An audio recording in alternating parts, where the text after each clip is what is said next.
Doctor Yunus তো জামাতকে বেশ গুরুত্ব দেয় এবং আমার ধারণা উনি জামাতকে হয়তো আমেরিকার কাছে একটা ভালো রাজনৈতিক দল হিসেবে হয়তো প্রতিষ্ঠা করতে চান।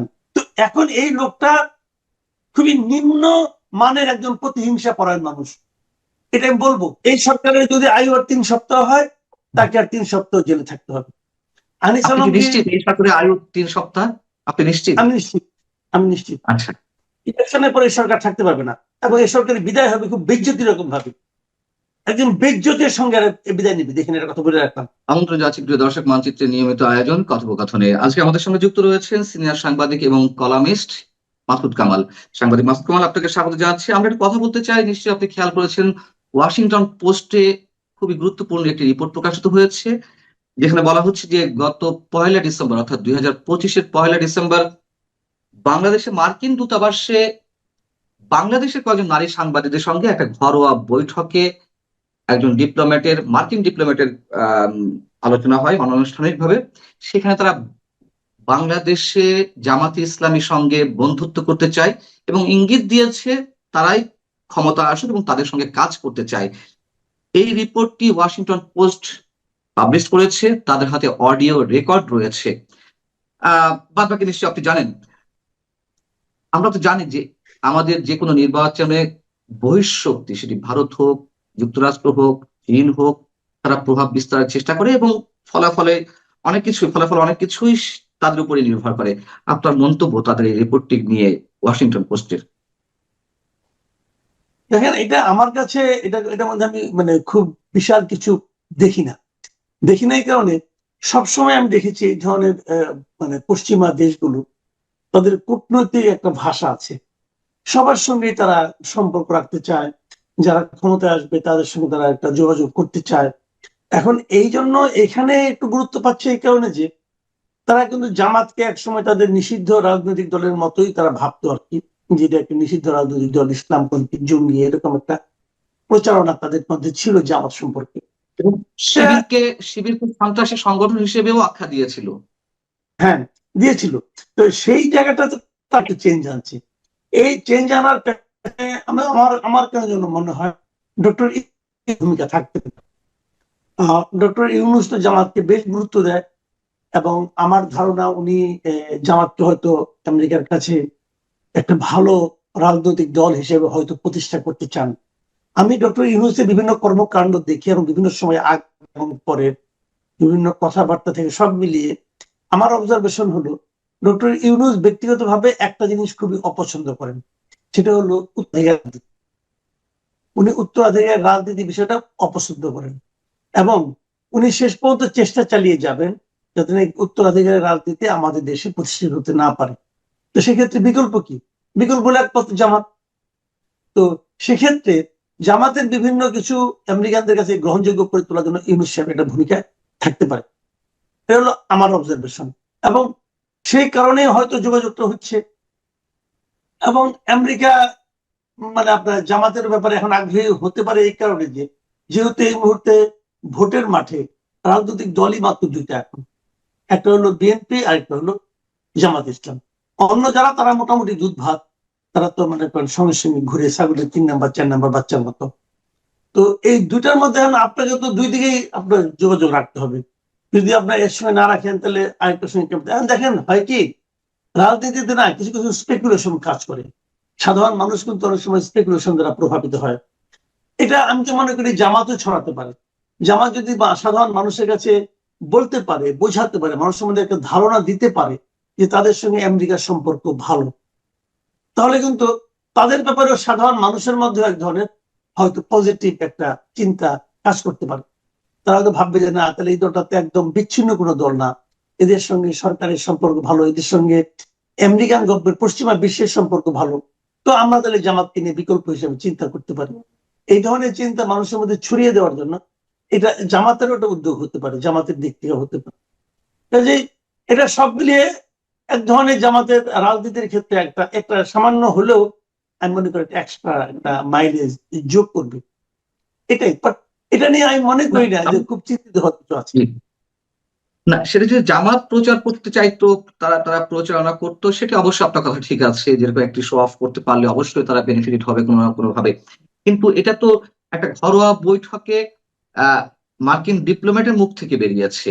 সেই জায়গা থেকে কি আমরা ধরে নেবো যে না, এটি অন্যভাবে আসতে পারে, নাকি আসলে এই সত্যি সত্যি যুক্তরাষ্ট্রের এই ধরনের এজেন্ডা রয়েছে? এবং এজেন্ডা যদি থেকেই থাকে, তাহলে এদিকে ভারতের একটি সমর্থন বিএনপির প্রতি, যুক্তরাষ্ট্র কাজ করবে জামাতকে নিয়ে, যদি সত্যিই তাদের মনোভাব এমনটি হয়। এদিকে আবার চীন রয়েছে, চীনের সাথে এক ধরনের সখ্যতা গড়ে তুলছে জামাত, এনসিপি সহ, এবং সরকারের একটু অংশ। সব মিলিয়ে বাংলাদেশ ব্যাটেল গ্রাউন্ডে পরিণত হচ্ছে কিনা। ব্যাটেল গ্রাউন্ড কেমন হবে এটা আমি জানি না। বাংলাদেশের বিভিন্ন মনে করেন আমি চীন, ভারত, যুক্তরাষ্ট্র, মূলত এই তিনটাই মানে আপনার এখানে আলোচনার বিষয়। এই তিনটা মাঝখান দিয়ে দেশেরই পাকিস্তান আছে, বাংলাদেশের কথা। হ্যাঁ, রাশিয়া, মাঝখান দিয়ে আবার পাকিস্তান আছে, পাকিস্তান তাদের সাথে জায়গা থেকে। পাকিস্তান এখানে এখানে ফ্যাক্টর না। এখানে পাকিস্তানের ব্যাপারে অন্যরা হয়তো আগ্রহী হতো। পাকিস্তানকে ভাই নিজে একটা অচল দেশ, এটা বলে লাভ আছে ভাই। ওই দেশের কথা বলে লাভ নেই। রাশিয়াও এখানে একটু ভূমিকা রাখছে বলে আমার ধারণা। রাশিয়ারও একটা ভূমিকা আছে। তো এই দেশগুলো বাংলাদেশ নিয়ে ইন্টারেস্টেড হতেই পারে, কিন্তু সেই ইন্টারেস্টে মরণপণ কোনো ব্যাপার তাই মনে করি না। এদের মধ্যে সবচেয়ে বেশি সিরিয়াস হতে পারে ইন্ডিয়া, এটা আমার ধারণা। ইন্ডিয়া বেশ সিরিয়াস, কিন্তু ইন্ডিয়ার কি ভূমিকা হবে এটা আমার কাছে ক্লিয়ার না। এই ইন্ডিয়া জামাতকে চাইতে পারে, কারণ ইন্ডিয়ার অন্য একটা হিসাবও আছে। হিসাবটা হলো এরকম যে বাংলাদেশে যদি একটা জামাতের মতো একটা ধর্মভিত্তিক রাজনৈতিক দল যদি রাষ্ট্র ক্ষমতায় যায়, দেখেন ভারতের অভ্যন্তরীণ রাজনীতি বলে একটা ব্যাপার আছে কিন্তু। ভারতের অভ্যন্তরীণ রাজনীতিতে ভারত সবচেয়ে খারাপ করতেছে পশ্চিমবঙ্গে। পশ্চিমবঙ্গে মানে বিজেপি কিন্তু তার মানে কিছুই করতে, তার পা রাখার জায়গা নেই। তো যদি এখানে যদি একটা ইসলাম পন্থী একটা রাজনৈতিক দল ক্ষমতায় থাকে, রাষ্ট্র ক্ষমতায় থাকে, তখন বিজেপি কিন্তু এটাকে একটা অজুহাত হিসেবে নিয়ে পশ্চিমবঙ্গের মধ্যে একটা আলোচনা আনতে পারে এবং ভোটের বাজারে এটাকে কার্যকর করতে পারে। তারা বলতে পারে যে আমাদের পাশের দেশেই একটা ধর্মভিত্তিক দল আছে, এখন আমরা যদি এখানে একটা এখন হিন্দু ধর্ম ভিত্তিক দলের মানে আপনার শাসন কায়েম করতে না পারি, তাহলে আমাদের নিরাপত্তার হুমকি, এই সমস্ত বলে টলে তারা হয়তো এই আওয়াজ দিতে পারে। সেক্ষেত্রে আসলে হয় কি জানেন, এই সমস্ত কূটনৈতিক বিষয়গুলি না, এরা এত মানে আপনার এই সমস্ত ভূ রাজনৈতিক ব্যাপারে তারা এত বেশি মানে স্বার্থ এখানে জড়িত থাকে যে তারা নানা রকম কাজ করতে পারে। অনেকে মনে করে, এরকম অনেকে এখানে বাজারে প্রচলিত আছে যে ভারত বোধহয় বিএনপি কে সাপোর্ট করতেছে। আমার কিন্তু এটা মনে হয় না যে ভারত বিএনপি কে সাপোর্ট করবে। ভারত করলে জামাতকেই করবে, কারণ জামাতকে সাপোর্ট করলে ভারতের লাভ, এটা আমার ধারণা। আর কি মুখে অনেক কিছু বলবে, মুখে বলবে না মুখ না আমরা এটা চাই না, আমরা একটা গণতান্ত্রিক রাষ্ট্র, আমরা এগুলি বলবে মুখে আমরা একটা ধর্ম নিরপেক্ষ রাষ্ট্র, কিন্তু ভারতের এই মুহূর্তে যারা রাষ্ট্র ক্ষমতায় আছে তারা মোটেই ধর্ম নিরপেক্ষ কোনো দল নয়। তারা গণতান্ত্রিক দল কিনা আমি জানি না, তারা ধর্ম নিরপেক্ষ দল নয় যেটা আমি বুঝি। তারা একটা সাম্প্রদায়িক দল। কাজে একটা সাম্প্রদায়িক দলের জন্য সবসময় তার পার্শ্ববর্তী দেশে বিপরীত সাম্প্রদায়িক দল থাকাটা তার জন্য লাভজনক। সেই হিসেবে তারাও হয়তো মানে আপনার জামাতকে চাইতে পারে। কিন্তু একটা কথা কি, ভারত চাইলো, যুক্তরাষ্ট্র চাইলো, চীন চাইলো, এই সবাই চাইলেই কি এই দেশের মানুষও চাইবে? আলটিমেটলি আমি মনে করি এই দেশের মানুষ কি চায় সেটা গুরুত্বপূর্ণ। আপনি বিদেশি ষড়যন্ত্রের মাধ্যমে একটা দলকে নামিয়ে দিতে পারেন, ক্ষমতাসীন একটা দলকে নামিয়ে দিতে পারেন, অথবা ক্ষমতায় থাকা একটা দলকে দীর্ঘদিন স্বৈরাচারী শাসন চালাতে সাহায্য করতে পারেন। কিন্তু ভোটের বাজারে মানুষের ভোটকে আপনি দেওয়াতে পারবেন, এটা আমি ভাই মনে করি না। এটা আমি মনে আমার করি একটা প্রশ্ন আছে এই জায়গা থেকে, কৌতূহলের জায়গা থেকে আমার ব্যক্তিগত একটা প্রশ্ন আছে। আহ আহ, ভোটের ফলাফল জনগণের চাওয়া অনুযায়ী কি হয় আসলেই? সেখানে কি কোনো মেকানিজম ঘটে না? যেমন 2001 সালের বিষয়ে শেখ হাসিনা বলেছেন, আমি তাকে কোট করছি, কিন্তু এটা আমার নিজেরও মতামত। তিনি বলেছিলেন যদি সেন্ট মার্টিন দিয়ে দিতাম, যদি গ্যাস চুক্তি করে ফেলতাম, তাহলে আবার আওয়ামী লীগ ক্ষমতা আসতো। আমি সেগুলো করিনি বিধায় ওই রাতেই ভোটের ফলাফল নির্ধারণ হয়ে গিয়েছিল যে কারা ক্ষমতায় আসছে। তো তার এই কথাগুলোকে আমরা একেবারে উড়িয়ে দেব? অথবা আমি যদি আমার মতো করে বলি যে মানুষ হয়তো দেখছে যে আমি ভোট দিচ্ছি অমুককে, অমুকে ভোট দিচ্ছে আরেকজনকে, কিন্তু ভোটের ফলাফলে কি সেই জিনিসগুলো আসলেই সত্যি সত্যি প্রতিফলিত হয়, না ভিতর থেকে নানান ধরনের ইঞ্জিনিয়ারিং এর মাধ্যমে ফলটি অন্যরকম হয়ে আসে অনেক সময়।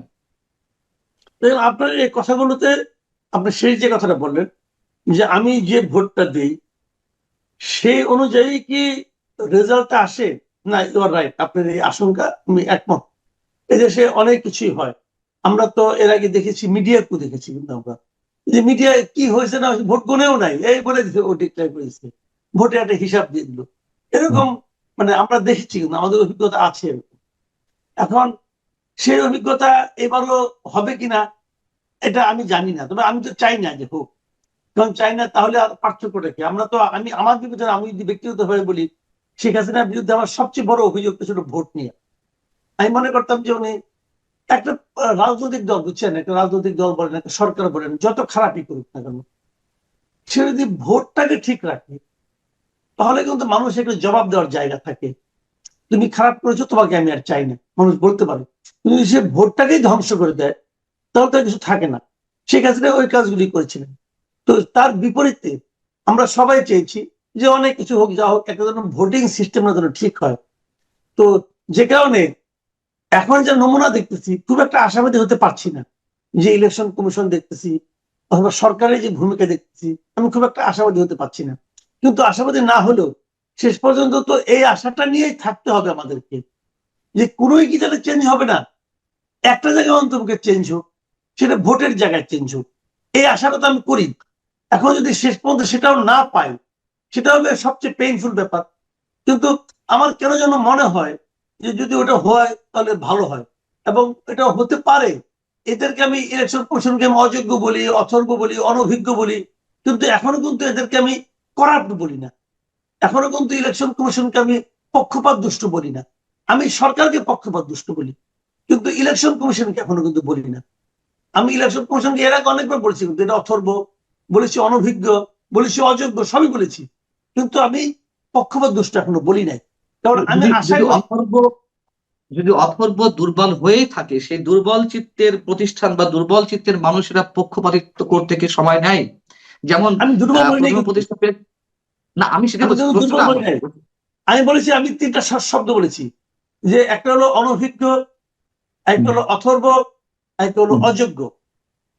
এই তিনটা আমি বলেছি। আচ্ছা, তার জি, মানে দুর্বল আমি যেটা সেটা কিন্তু গ্যারান্টেড না। অথর্ব মানেই তো দুর্বল। অথর্ব যদি না, হয়ে থাকে তাহলে সে তো দুর্বলই বলা যায়, তাই না? ও শক্তিশালী মানুষের তো আর অথর্ব হয় না। এবং সেই জায়গা থেকে যদি আমি প্রশ্ন করি, প্রধান উপদেষ্টা প্রেস সচিব মিস্টার শফিকুল আলম তিনি বলে ফেললেন এবার ভোট গণনায় দেরি হতে পারে। এক নম্বর কথা হচ্ছে, দেরি হতে পারে, ঠিক আছে, সেই দেরিটা সর্বোচ্চ কতক্ষণ হতে পারে? এবং ওই জায়গাটা থেকে কিন্তু মানুষের সন্দেহ, সংশয় জাগতে থাকে বিভিন্ন ইলেকশনে, যে কি ব্যাপার, ফলাফল ঘোষণায় দেরি হচ্ছে কেন, কোনো ধরনের মেকানিজম চলছে কিনা, ইঞ্জিনিয়ারিং চলছে কিনা। দ্বিতীয় কথা হচ্ছে, এই প্রতিষ্ঠানটি, নির্বাচন কমিশনের কথা আমি বলছি, এই কথাটি তাদের মুখ থেকে না বেরিয়ে কেন প্রধান উপদেষ্টা প্রেস সচিবের কাছ থেকে বেরোতে হলো, অর্থাৎ সরকারের পক্ষ থেকে বেরোতে হলো? সরকার তো আর নির্বাচন করাচ্ছে না, নির্বাচন করাবে নির্বাচন কমিশন। তাহলে এই জায়গাগুলো থেকে আমরা কি ধরে নিতে পারি, যে অলরেডি তারা নিয়ন্ত্রণে চলে গেছে কিনা?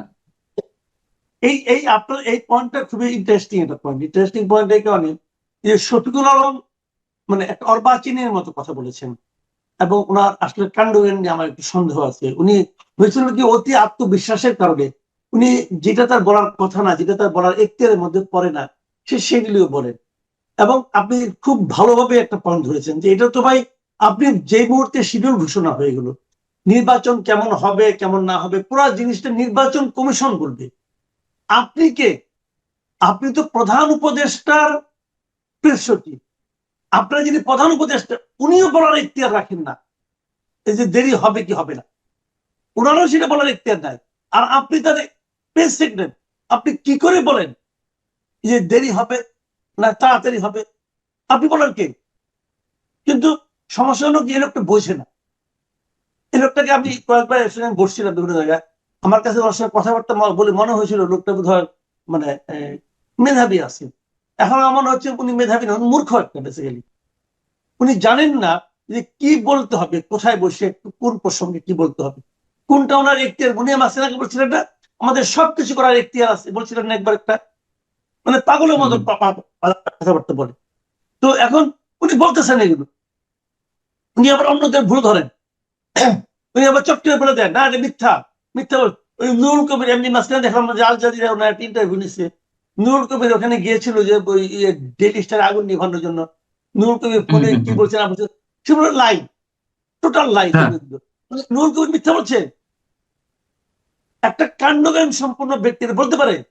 নুরুল কবির কাকে কাকে ফোন করেছে, কার কার কাছ থেকে কি জবাব পেয়েছে, এটা শফিক জানে? ও জানে না। ও কিভাবে জানবো? ও কিভাবে বলে যে নুরুল কবির মিথ্যা বলেছে? কিভাবে সে বলে? তো এটা কিছু মনে করি না, মনে করি না কেন, ওর সম্বন্ধে আমাদের ধারণা হয়ে, আমার ধারণা হয়ে গেছে যে সে যে কোন মেধার লোক, কোন পর্যায়ের লোক, কোন স্তরের তার মেধা, এটা আমার বোঝা হয়ে গেছে। এখন তার সম্বন্ধে আমি কি বলবো বলে? যদি না, সেটা আমি তো বলতে আমার পারে না, এটা বলে নিয়ে এসে, এটা বলে নিয়ে এসে এই সরকারের অবস্থানটাকে সে প্রশ্নের মুখে মানে কি করছে, দাঁড় করে দিচ্ছে। তা তো বলবো আইদার প্রশ্নের মুখে ফেলেছে সরল সহজ কথা বলতে গিয়ে, নেদার অবশ্যই তাদের মধ্যে একটা অশুভ উদ্দেশ্য রয়েছে, মানুষ তো এমনটাই ধরে নিবে। আমি ওয়াশিংটন পোস্টের রিপোর্টে আবার একটু ফিরে যেতে চাই, স্বাগত বাস্তব। সেটি হচ্ছে, আপনি একটু খেয়াল করে দেখেছেন কিনা আমি জানি না, হয়তো দেখার সময় অনেক কিছুই এড়িয়ে যায়, অনেক কিছু। সেটি হচ্ছে, ওই ডিপ্লোম্যাট, মার্কিন ওই ডিপ্লোম্যাট কিন্তু যে কথাগুলো বলেছেন তার মধ্যে একটা প্রসঙ্গে এসেছে, আমরা জামাত ইসলামীকে যেমন বন্ধু হিসেবে পেতে চাই, ঠিক হেফাজতে ইসলাম, ইসলামী আন্দোলন বাংলাদেশ সহ আরো যে ইসলামপন্থী দলগুলো রয়েছে তাদের সাথে বন্ধুত্ব করতে চায়। আপনি দেখুন যে মিরাকলি হোক আর হিসাবের জায়গা থেকে হোক, জামাত কিন্তু জোর বেঁধেছে সেই হেফাজতে ইসলাম, যে হেফাজতে ইসলাম জামাতের ঘোর বিরোধী। জামাত জোর বেঁধেছিল ইসলামী আন্দোলন বাংলাদেশের সঙ্গে, যেই ইসলামী আন্দোলন বাংলাদেশের সঙ্গে জামাতের দাঁড় কুমড়া সম্পর্ক ছিল। যদিও পরবর্তীতে এসে দুর্ভাগ্যবশত হোক আর যেভাবেই হোক, ইসলামী আন্দোলন বাংলাদেশ সেই জোটে এখনো পর্যন্ত নেই, মোটামুটি আবার যে কোনো সময় জয়েন করতে পারে। তো বিষয়টা হচ্ছে, তাহলে কি সব ছক অনুযায়ী হচ্ছে না? মার্কিন ওই কূটনীতিক যা বলেছিলেন, সেই মার্কিন ছক অনুযায়ী সবকিছু ঘটছে না? না, আমার কাছে তা মনে হয় না। আমার কাছে ওটার সঙ্গে এটা মিল যদি হয়েও থাকে, আমি আসলে ছক আমি দেখি না। দেখি না এই কারণে কি হতেও পারে ছক, আমি জানি না, আমি আসলে এভাবে ভাবতে চাই না। আমার কাছে হলো যে যুক্তরাষ্ট্র আমাদের নিয়ে এতটা ভাবে, এটা আমার কাছে মনে হয় না। কারণ যুক্তরাষ্ট্র আমাদের এখানে সবই পাচ্ছে, এবং বিএনপি আসলেও যুক্তরাষ্ট্র পাবে না আমি তাও মনে করি না। যুক্তরাষ্ট্র যা চাচ্ছে ইউনূস তাকে তাই দিচ্ছে, একমাত্র শেখ হাসিনার গোয়ার ছিল, উনি দেন নাই, বাদ বাকি সবাই দিবে। শেখ হাসিনার যে ঘটনা, ওই উদাহরণটা বিএনপিরও মাথায় আছে, জামাতেরও মাথায় আছে। জামাত দিবে, বিএনপি দিবে না? বিএনপি আরো বেশি দিবে। তাহলে বিএনপি কি যুক্তরাষ্ট্রের সঙ্গে কোনো বৈরী সম্পর্ক আছে নাকি? নাই তো। এদের যুক্তরাষ্ট্র কেন তুলনামূলক ভাবে দেশের জনগণের কাছে মানে সবল না, দুর্বল দলের জন্য তারা কেন বিনিয়োগ করবে? তারা দুই দলকে বলবে তোমাদের সঙ্গে আমি আছি, এবং যে দলে জিতবে সেই দলই যুক্তরাষ্ট্রের স্বার্থ আমাদের এখানে রক্ষা করবে। কাজেই তার জন্য কোনটা ইজি? তার জন্য তো জামাত ইজি না, তার জন্য বিএনপি ইজি। এখন বিএনপির সঙ্গে কোনো মিটিং হয়েছে কিনা আমি তো জানি না। জামাতের সঙ্গে একটা মিটিং হয়েছে, সেই মিটিং এর অডিও হয়তো ফাঁস হয়েছে, কিন্তু অন্য কারো অডিও ফাঁস হলে দেখবেন যে ওখানে আরো কথা বলছে, ওটাও হইতে পারে। কাজে আমি এটা নিয়ে ধরে থাকবো না। আমি মনে করেন একটা তুলনামূলক ভাবে দুর্বল দল, তাকে তুলে আনার জন্য এত পরিশ্রম করা হচ্ছে, যেটা সবল দল তাকে করা পরিশ্রম করা ইজি, এবং সেটা আসলে পরে তারা কি তার পারপাস সার্ভ করবে না? করবে তো। যুক্তরাষ্ট্র যা যাবে তাই বিএনপি দিবে, কারণ সবার সামনে তো ওই আওয়ামী লীগের উদাহরণটা তখন জল জল করবে যে না দিলে কি হয়। যে আমি মনে করি না যে তারা বাড়তি শ্রম জামাতের জন্য বিনিয়োগ করবে। আর তাছাড়া যুক্তরাষ্ট্র একটা অদ্ভুত দেশ, এদের সঙ্গে তো অনেকেরই সম্পর্ক থাকে, আবার সম্পর্ক নষ্ট হয়ে যায়। যুক্তরাষ্ট্রের সঙ্গে তো একবার একসময় সাদ্দাম হোসেনের সম্পর্ক খুবই ভালো ছিল, তো কি হয়েছে? তাই না? এগুলো তো হতেই থাকে। তো আপনি এখন আরেকটা আমি জিনিস খেয়াল মনে করি করেছেন না। কিনা, আপনি আরেকটা জিনিস খেয়াল করেছেন কিনা যে, ইন্টারেস্টিংলি, আওয়ামী লীগও কিন্তু এই মুহূর্তে যুক্তরাষ্ট্রের বিরুদ্ধে তেমন কিছু বলছে না, যেটি 2024-এর 7 জানুয়ারি নির্বাচনের আগে সাবেক প্রধানমন্ত্রী শেখ হাসিনা যেভাবে বুড়ো আঙুল দেখিয়েছে যুক্তরাষ্ট্রকে, একেবারে চাঁচাচোরা কথা বলেছে, তারা পাল্টা হুমকিও দিয়েছে বলতে গেলে যুক্তরাষ্ট্রকে। সেই আওয়ামী লীগ এখন স্বীকার করতে চাইছেন। 2 মাস আগেও যেখানে বলেছে যে 5 আগস্ট আন্দোলনে যুক্তরাষ্ট্রের প্রত্যক্ষ এবং পরোক্ষ সবভাবেই ভূমিকা ছিল, তারা টাকা দিয়েছে, তারা নানান ধরনের নীল নকশা করেছে, সেই আওয়ামী লীগ কিন্তু এখন আবার যুক্তরাষ্ট্রের বিরুদ্ধে তেমন কিছু বলছে না। খোদ শেখ হাসিনা একটা অডিও রেকর্ডে বা ইন্টারভিউতে বলেছেন যে তারা এর সাথে সরাসরি জড়িত কিনা আমি জানি না। ঠিক সেভাবেই আবার কয়েকদিন আগে একটি সংবাদ সম্মেলনে হাসান মাহমুদ এবং সাবেক শিক্ষামন্ত্রী নওফেল মহিবুল হাসান চৌধুরী নওফেল তারাও ঠিক এইভাবে অ্যাভয়েড করে গেছে, না যুক্তরাষ্ট্র কতটা জড়িত আমরা জানি না। এইগুলো বলার কারণ কি তাহলে? মানে সবাই এখন যুক্তরাষ্ট্রের কৃপা চাইছে? কি কি না, যুক্তরাষ্ট্র তো আসলে যুক্তরাষ্ট্র গভর্নমেন্ট এরা তো আন্তর্জাতিক টেরোরিস্টের ভূমিকা আছে। মানে ইন্টারন্যাশনাল টেরোরিস্ট বলতে যা বোঝায় ট্রাম্প তো সেইটাই। ট্রাম্পকে তো আমি মানে তাই মনে, তাকে আমি কোনো স্বাভাবিক মানুষ মনে করি না। রাষ্ট্রপতি রাষ্ট্রপ্রধানের যে ক্যারেক্টার তার মতো তা নাই তো। তার মনে হইলো মাদুরিকে উঠাই নিয়ে আসলো। তার মনে হইলো আমি গ্রিনল্যান্ড যাবো, গ্রিনল্যান্ড আমি নিবো। তার যা ইচ্ছা সেটাই করবে। আমার মনে হলো ইরানকে আক্রমণ করবো। আবার বলো না এখন দরকার নাই, নাস্তার পরে করবো, নাস্তার পরে ওয়েট করবো। যা ইচ্ছা তাই করতেছে। ওনার কথার কোনো লজিক পাবেন আপনি? পাবেন না। তাতে কি আসে যায়? সে কিছু মনে করে সে তার মতো তা করতেছে। যুক্তরাষ্ট্র তাই করতেছে। যুক্তরাষ্ট্রের সঙ্গে বন্ধুত্ব, এই বর্তমান ট্রাম্প প্রশাসনের সঙ্গে এই বন্ধুত্ব তো কোনো স্থায়ী বন্ধুত্ব না। আজকে করতেছে, কালকে করবে না। ওয়াশিংটন পোস্ট কি বলে, নিউ ইয়র্ক টাইমস কি বলে, এগুলিকে ট্রাম্প পাত্তা দেয়? কেন ট্রাম্প প্রশাসন পাত্তা দেয়? কিন্তু কাউকে পাত্তা দেয় না। তো যা ইচ্ছে সে তাই করে। কাজে আমি মনে করি না যে এইটা নিয়ে আমাদের খুব উদ্বিগ্ন হওয়ার অথবা কোনো সিদ্ধান্তে পৌঁছার মতো ঘটনা ঘটছে। এটা আমি ভাই মনে করি না। আমি তো আগেই বললাম যে যুক্তরাষ্ট্র যেমন ধর যুক্তরাষ্ট্রের কাছে একটা মানে ঝাঁকুনি খায়, ঠ্যাকটা খায় বলি আর কি। আওয়ামী লীগ এখন হয়ে গেছে, যুক্তরাষ্ট্রে সেও ভক্ত হয়ে গেছে। যদি কম্পিটিশন হয় যে যুক্তরাষ্ট্রের দালালি কে কতটা করতে চাও, তা আওয়ামী লীগ প্রায় চ্যাম্পিয়ন হয়ে যাবে এখন। কারণ এখন তাদেরকে শিক্ষা হয়েছে। তো যুক্তরাষ্ট্র এরকম শিক্ষা দেয়, সারা দুনিয়াকে শিক্ষা দিচ্ছে। আমরা তো পৃথিবীটা এখন চলছে একজন আন্তর্জাতিক সন্ত্রাসীর ইচ্ছা অনিচ্ছায় চলছে। তো আপনি কি করবেন? এটা মানা ছাড়া কোনো উপায় নাই আমাদের, তাই না? এটাই আর কি। আমরা শেষ করবো, জি আমরা শেষ জি করবো। অবশ্যই যে প্রসঙ্গটি আর একবার না আনলেই নয়, আহ আমাদের সহকর্মী, আমার সিনিয়র সহকর্মী, আপনার আপনার কলিগ, সিনিয়র সাংবাদিক আনিস আলমগীরের জামিন আবেদন ছিল গত বৃহস্পতিবারও, সেটিও ক্যান্সেল হয়েছে। আম, জামিন আবেদন নামঞ্জুর করা হয়েছে এবং এর আগে তো তার বিরুদ্ধে আরেকটি মামলা দেওয়া হয়েছে। আহ যদিও অনেকে আশা করছিলেন যে নিম্ন আদালতে যে শুনানি ছিল বৃহস্পতিবার সেটিতে তিনি জামিন পাবেন।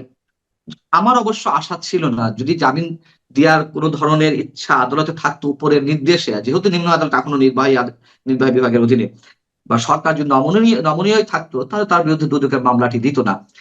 আহ এই যে দিল না, তার মানে আমরা ধরে নিতে পারি যে আরো দীর্ঘদিন থাকতে হবে আনিস আলমগীরকে কারাগারে। আপনার কি মন্তব্য? দীর্ঘদিন না, আর 3 সপ্তাহ থাকতে হবে। আচ্ছা। এই সরকারের যদি আয়ু আর 3 সপ্তাহ হয়, তাকে আর 3 সপ্তাহ জেলে থাকতে হবে। আনিস আপনি কি আলমগীর, নিশ্চিত এই সরকারের আয়ু 3 সপ্তাহ? আপনি নিশ্চিত? আমি নিশ্চিত, আমি নিশ্চিত আচ্ছা। ইলেকশনের পরে এই সরকার থাকতে পারবে না, এবং এই সরকারের বিদায় হবে খুব বেজ্জতি রকম ভাবে।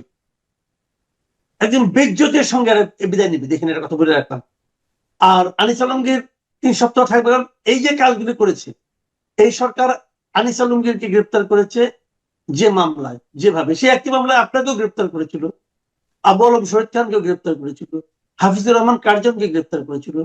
এই যে গ্রেপ্তারগুলি করেছিল, এই গ্রেপ্তারগুলো কোনো বিবেচনায় শেখ হাসিনার আমলের যে দমন পীড়ন তার চেয়ে কম নয়, কোনো বিবেচনায় কম নয়। এরা হুবহু সেই কাজটা করেছে। এবং এদের যে মামলাগুলি দিয়েছে, এক একজনের বিরুদ্ধে হয়রানিমূলক মামলা দিয়েছে, শেখ হাসিনা আমলে এই ধরনের মামলাই হতো বিএনপির বিরুদ্ধে। ওনারা সেই কাজগুলি করেছেন। এবং এদের যে জামিন না হওয়া, আপনি বলেন, আপনি আমাকে একটা কথা, আপনার এই যে খায়রুল হক ছিল প্রধান বিচারপতি, এই লোকটাকে আমি অপছন্দ করি। কারণ উনি যে কাজটা করেছেন তত্ত্বাবধায়ক সরকার নিয়ে আমি খুবই অপছন্দ করি, পার্সোনালি আমি পছন্দ। কিন্তু তাকে আপনি যাত্রাবাড়ি একটা হত্যা মামলায় দিবেন, এটা কোনো সভ্য, কোনো ভদ্র, কোনো সেন্সিবল লোক এটাকে সমর্থন করতে পারে না। আপনি ইয়েকে, এই কি বলে, আসাদুজ্জামান নূরকে আটকে রাখবেন, ওনার বিরুদ্ধে মামলা হতে পারে, উনি জামিন পাবে না। কেন পাবে না জামিন? জামিন পাওয়ার একটা নাগরিকের অধিকার না? কেন আপনি দিবেন না তাই জামিন? যে সমস্ত মামলা থাকে, বাংলাদেশের অনেক সাংবাদিক ঘরে বাড়ি যাইতে পারে না। কেন যেতে পারে না? তাদের হত্যা মামলা দিছে। এই সাংবাদিক যদি বিগত সরকারের দালালি করে থাকে, তাকে আপনি শাস্তি দিবেন, ওই মামলায় দিবেন। যে অপরাধ করছে সে অপরাধে দিবেন। তাকে আপনি হত্যা মামলায় ঢুকাই দিবেন কেন? কি কারণে বলেন, ব্যাখ্যা করেন আপনি। তাহলে এগুলো হলো কি সব নিবর্তনমূলক আচরণ, যে ওনারা মনে করছে আমি সরকারে আছি, আমাকে যে সমালোচনা করবে তাকে আমি ধরবো, তাকে আমি কথা বলতে দিব না। তাদের এই ধরনের একটা মন মানসিকতা। এই যে মন মানসিকতাটা, এটা আমরা গত 14 বছর ধরে দেখে দেখে অভ্যস্ত হয়ে গেছি। ডক্টর ইউনূস সাহেব ভুলে গেছেন যে ওনাকে 8 তলা পর্যন্ত হাইটে হাইটে উঠতে হইতো। এই জন্য উনি সিদ্ধান্ত নিয়েছেন আমি সবাই ওই ওই ওই ভোগান্তির মধ্যে ফেলাবো। কিন্তু ওই সময় আমরা সবাই এই আমরা ওই সময় এই ঘটনার প্রতিবাদ আমরা সবাই করেছিলাম, তাই না? আমরা অথচ করেছি, সেই ব্যক্তি সে একই ধরনের আচরণ আমাদের সঙ্গে করছে। উনি ওটা ভুলে গেছেন। আমরা করেছি বলতে আমি প্রতিবাদ করেছি। আমার সেই আমি সমস্ত ভিডিও শুনে, আমার সেই সমস্ত ভিডিও, প্রতিবাদের ভিডিও ডক্টর ইউনূস ওনার ভেরিফাইড ফেসবুক পেজে শেয়ার করেছেন। বলছেন মাসুদ কামাল আমার এগুলি বলছেন, শেয়ার করেছেন। উনি ভুলে গেছেন, ওটা আবার দেখবেন। তো এখন এই লোকটা খুবই নিম্ন মানের একজন প্রতিহিংসা পরায়ণ মানুষ, এটা আমি বলবো। অথবা উনি কিছু জানেন না, কিছু বুঝেন না, অথবা উনি কানে তালা দিয়ে রেখেছেন, কি করেছেন আমি জানি না। নিম্ন আদালত এখনো সরকার চালায়, এর অস্বীকার করার কোনো উপায় নাই। আসিফ নজরুল জানেন না কি হয়েছে আগে? আসিফ নজরুল জানেন না যে কিভাবে জামিন দেওয়া হয়, কিভাবে জামিন দেওয়া হয় না? আনিস আলমগীর জামিন পাচ্ছেন না। আসিফ নজরুলকে এই জিনিসটা আসিফ নজরুলের মাথা থাকা উচিত ছিল না? আমি আসিফ নজরুলকে একটা কথা বলতে চাই, ভাই এই দিন না, আরো দিন আছে, সেই দিনে আপনাকে পড়তে হবে। তখন এই আসিফ নজরুলের পক্ষে আমি মাসুদ কামাল, মঞ্জুর আলম পান্না, আনিস আলমগীর আমরাই কথা বলবো, আর কেউ বলবে না কথা। এবং তখন সেটাই আপনি সম্ভব। বুঝবেন যে আপনি কি করছেন। ওটি ইতিহাসের পরিহাস হয়ে থাকার সময়। অনেক অনেক ধন্যবাদ সাংবাদিক মাসুদ কামাল আপনাকে। আপনি ভালো থাকবেন, নিরাপদ থাকবেন। দর্শক আপনারাও ভালো থাকবেন। আল্লাহ হাফেজ।